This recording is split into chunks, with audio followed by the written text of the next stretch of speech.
مصر کے شیر محمد مہدی عاکف کی سزائے موت۔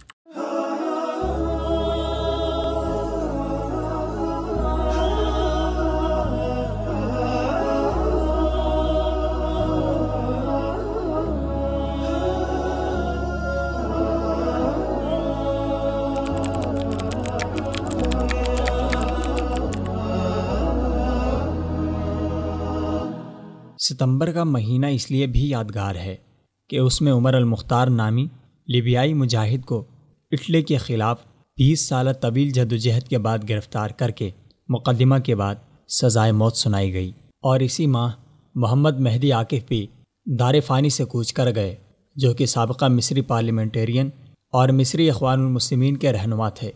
2004 میں ان کی سربراہی میں اخوان المسلمین نے مصر میں پہلا حقیقی اور جامع اصلاحی پروگرام جاری کیا، اور 2005 میں اخوان نے سب سے بڑی انتخابی فتح حاصل کی۔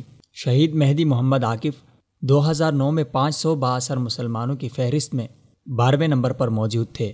2013 میں محمد مرسی کا تختہ الٹنے کے بعد مصری آمر عبدالفتاح السیسی نے انہیں مزید 40,000 مصری سیاسی قیدیوں کے ساتھ 85 سال کی عمر میں گرفتار کر کے جابرانہ طور پر پابند سلاسل کر دیا۔ ان کے خاندان کے مطابق پچھلے سال ان میں کینسر کے مرض کی تشخیص ہوئی تھی، اور گرتی صحت کے باوجود انہیں مصری حکومت نے حراست میں رکھا۔ مہدی عاکف نے 2010 کے انتخابات کے بعد اخوان رہنما کی حیثیت سے دوسری بار نامزد ہونے سے انکار کر دیا تھا، جس کا عوامی طور پر خیر مقدم کیا گیا۔ وہ اسلام پسندوں کی ایک بڑی تعداد کو متاثر کرنے والے چند نامور رہنماؤں میں سے ایک تھے۔ مصری فوجی عدالت میں ان کی بار بار پیشیوں نے عمر المختار کے دور حراست کی یاد تازہ کر دی۔ بھاری سیکیورٹی کے حصار میں گھرا سفید چادر اوڑھے سفید بالوں والا ایک ناتواں بوڑھا شخص، جو جبر و ظلم کے خلاف جدوجہد کا استعارہ ہے۔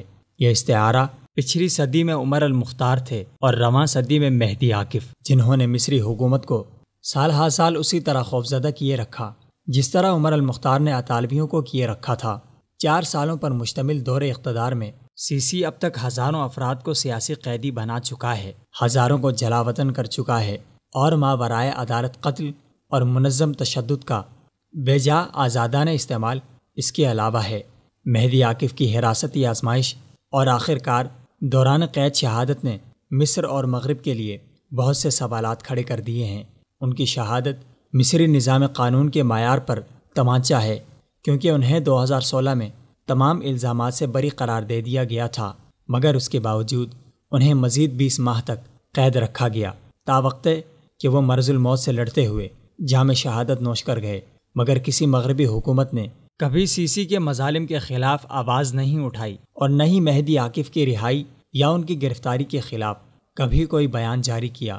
تمام ظالمانہ اقدامات کے باوجود مصری حکومت نے اس 89 سالہ بوڑھے شخص کی جمعہ کی نماز کے بعد نماز جنازہ پڑھنے کی اجازت دینے سے انکار کر دیا، اور خاندان کے صرف چند قریبی افراد کی موجودگی میں ان کی تدفین وفات کے چند گھنٹوں بعد ہی عمل میں لائی گئی۔ ہیومن رائٹس واچ نے حال ہی میں مصری حکومت کی زیادتیوں کے خلاف ایک رپورٹ جاری کی ہے، اور انہیں انسانیت کے خلاف جرائم کی فہرست میں شامل کیا ہے۔ یہ سمجھنا مشکل نہیں کہ مصری حکومت ظلم و تشدد کے جن راستوں پر چل رہی ہے، وہ امن پسند اور اسلام پسند مصری عوام کو شدت پسندی اور انتہا پسندی کی طرف لے جا رہے ہیں۔